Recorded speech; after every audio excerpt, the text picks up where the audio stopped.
South India Shopping Mall, Festival and Wedding Celebrations. సరికొత్త designs తో అద్భుతమైన collection. Price. Hi, hello, namaste. Welcome back to iDream Media. Today, GTA founder Vishweshwar Reddy is with us. Let's talk to him especially about the latest American updates. Hi, sir. Greetings. How are you, sir? Very good, and you? I am fine, sir. Sir, in a key decision taken by Trump, a rule was passed that those who are going there on a student visa F1 cannot come out and do jobs from here, except on campus. But the expenses that they have to meet their needs there are very high in Indian rupees. What is their situation now? Do they have any chances of getting any help from the embassy there? Okay, very good question. Actually, Trump came and said, never do unauthorized work. This is not a new policy. It has been there for many years. The F1 program is like this. Before we go, we have to fill out an I-20 form. In the I-20 form, they clearly tell us how much the fees are, educational fees, and then boarding and lodging fees. We know that if there is a $20,000 education fee, then another $10,000 expenses will be incurred. So we take the $30,000 I-20 and go to the bank. Or even if we have our own funds, then whatever the outlook money is, when we usually send our son, we add 30 lakhs, 40 lakhs, that is, another 10 lakhs because if we look out to cover the expenses, we go to the bank. What the bank does as a procedure is that they give a loan for that amount. That is, for the entire money. So the program F1 program is that we will go to America, study and come back again, and he is given an F1 visa at the US consulate on the promise. Not that working is actually forget about doing real work, leave aside unauthorized work. It is not in that line anywhere in that program. They have even written it with an asterisk. You know, they call it fine lines, it is different. So if we say that we will abide by it and go, then our US consulate will give us a visa. That program has been running for many years, that is, our grandchildren are going there and studying there. After studying, there is another program, HWB, which means after completing their masters, it is 1 to 3 years based on the STEM. If it is science, technology, engineering, mathematics, then it is 36 months. If it is not that regularly, it is only 12 months. If it is a management quota or legal quota, then it is only 12 months. So along those lines, they will go there and they will study. Then during their study of 2 years or 3 years, they will give 5 years visa. Even if it is a 2-year program, they will also give 5 years. So DBES says that the duration of study is 5 years. Some can complete their masters in 2 years, some in 3 years. What they do in that process is that if we have a skill that is new today, yesterday I was stalking someone, there are pools for this in the university. So we can also work there in the pools, that is, we can do it as a god in their swimming pool. Or otherwise, how do they typically do it? We all do it in the mess. Okay, the Food there is in the mess, right? We do it in them. Then they do assistantship with the professor. Or they have special children. What they do there is they help the mentally challenged and physically challenged. So in this metaphor, they authorize work, that too. The DS officer there approves, okay, you do this 20 hours on campus, this is the framework for this is the F1 program. If I violate this, what else did you do besides this? That is a violation. This violation is not new today. The F1 program has not been touched. Typically, what Trump did today is that the F1 program, the H1 program, the birthrights B1 B2 are also there. But what was not done in the birthrights so F1, if not, they started an audit. Just a site audit. What was done in the H1B program? More site audit means that wherever you are working, you are in the H1B program, in the I-19 program, at that address, you are working at that place. You told these students that if they don't come, they won't be able to play. Now, this work is overwork. What are our children doing? They are going to ruin the system F1 program, paying fees for 1 semester, putting the money they earned there in the bank and investing it here. Okay, that's a violation. Now there is clarity. So, where are they giving loans here, apart from the actual program? If you ask how much 40 lakhs is, they will give you a loan of 40 lakhs during the course. They don't ask for money. They know that it starts only after completing their masters. Repayments are not made while studying. So, they are putting something in it and playing various games with the loans and ultimately causing trouble. They are in trouble. Their parents are in trouble. Not only when this violation occurs, they track them and fight. In F1, for these programs, children have to pay money, that is, come to America only if they are prepared for the fee. If they are not prepared for the fee, don't come. In America too, there is a fee in Washington, D.C., there is a fee in Atlanta, there is a fee in Florida, there are state universities, and then scholarships are also given. If you have good ability skills, go for the scholarship courses, you don't have to pay. The grandchildren think that this is a false prestige. We all have to go to America. We have to achieve something. If we go to America, we will get more money, dowries, but in another way, they come here with the intention of creating a social pride profile. Even if they are from middle-class families, even if they do not have any profile, Even if they do not have money, if they get a government scholarship and loan, come with a government scholarship, come in the form of a loan, or if your parents' affordability means they can afford to send you to America, then come. But do not come to such violations. If they come to violations, what else will they typically do? They come once at the port of entry, go to the masters, go back to their parents at home, come back in, then they are tracked. When a CBP officer sits at the port of entry, it is very common. The university gives an I-20, the consulate gives a visa here, and the CBP officer has to give approval to come to America. So, you have seen how many steps there are. It means that once all these were ignored. Today we are educating. Yes, as an organization we also do seminars, symposia.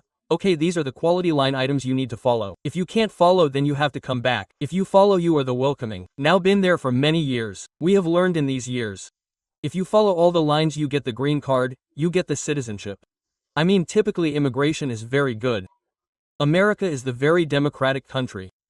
The law of the land is followed. Then the land of opportunities, more employment opportunities, more educational opportunities, more business opportunities, all these things are not found anywhere else. Plus they give citizenship to the children born there. So that too, because the concept of birthrights came, they misused us.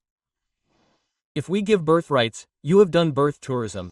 Do you understand? It is clear that even if they know that they go there for 3 to 4 months first and give birth there, the reason why they did not cancel it immediately is that, how is the traceability now? If a new officer comes here, what will he do? If a new SP comes, what will he do immediately? There is no ground for implementation. Each policy is believed first, that is, typically, they thought that you came and stayed properly, but when you came, 98% of the fraud went up to 3%. When would you say welcome plus or minus 3%? Someone like this immediately says that once a year it is unaccomplished, then it is unaccomplished younger. Do you understand? If it keeps increasing the percentage, we actually go there to have children. What if we go on a program that goes? It's different if children are born there accidentally, but if we go on the same program and say, let's cheat the country, they will observe. The Democratic Party is more typically liberalized.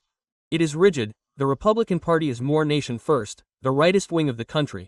So as they clearly say, if you follow our country's rules, you stay. Otherwise we will send you away. Here, as a Democrat, whatever the conflict in the world, whatever the real issues in the world, even if there is a fight in the world, they bring them and put them in this country. There is a good program in that too. They gave them good things in Afghanistan the other day. They gave them work permits just to come. They brought them on flights and dumped them. They also distributed it geographically. They gave them all food stamps. That is, they said welcome. But in the current post-pandemic recession, America is not welcoming, so that is not the problem, except for the rapture, but Trump is the personality vice. What he says is legal immigration. Come as quality people, come as skilled labor, come and welcome it. But think that they have come to cheat, don't welcome it. They will send you no shackles, leg shackles, whatever you say, they are already visible. They are doing it, they are doing it, they are doing it. But now if I go in traffic and I violate someone there, they will also handcuff me. It's not that you know, they will put it on them, they will not have any air. If someone makes a mistake, they will handcuff me and arrest me. So in case I am arrested, what will happen? Here too, the violations are clear.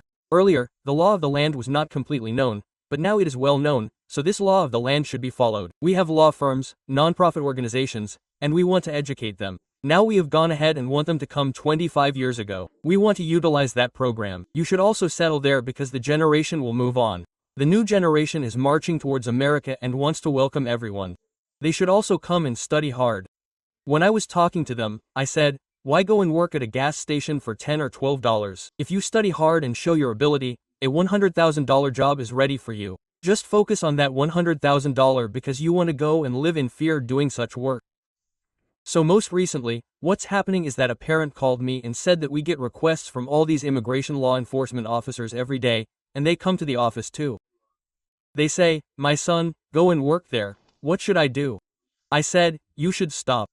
Clarity said, can you work after 5 in the evening? Quote, he said, why did he say, they come at 9 o'clock and do an audit? They said, they audited after 5. Quote, after 5, the CBP officer didn't know. The government doesn't know when to go and audit. We don't know how many people we have. If they don't know how many people they have, how many people they have? A country with 150 countries manages them there. That country should have common sense, right? We should also do as much as we can. If we can, that country understands what I'm talking about very clearly. We are not going to cheat. We are not going to work. This is the rule. You need to stop it, otherwise you will be found. If not today, then tomorrow. If not tomorrow, then you will be found because you went to India without reaching the port of entry and did not come back. Even after 10 years, if they see that they have violated, they will cancel the visa even after 10 years and send it. US citizenship should also be heard by the audience, American citizenship, naturalized citizenship. Now those who were born in India and went to America can take F1 or H1 or 140 or 485 or green card or citizenship. Even after getting American natural citizenship, if you think that you have violated, your citizenship can also be cancelled and you can apply for it anytime. until and unless you are born there. That is now, that bar birth citizenship has also started now. The first rule is that students should not work on campus jobs, but now the rules that were there before have been changed to be more strict and properly managed and followed according to the actual situation.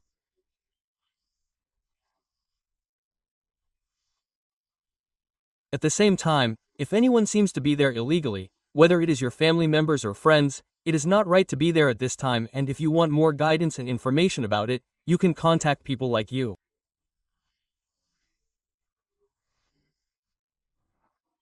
Especially students, instead of getting used to cheap labor there, focus on your studies and grow your skill set. Especially STEM students, you have a lot of future, there's growth, artificial intelligence has a lot of chances to grow in a very big range. There are many people who are going on the internet and earning $100,000 there. If you focus more on reaching that category, you will see that actual growth. So let's meet again in the next episode. If you need any guidance, you can contact me. Thank you so much.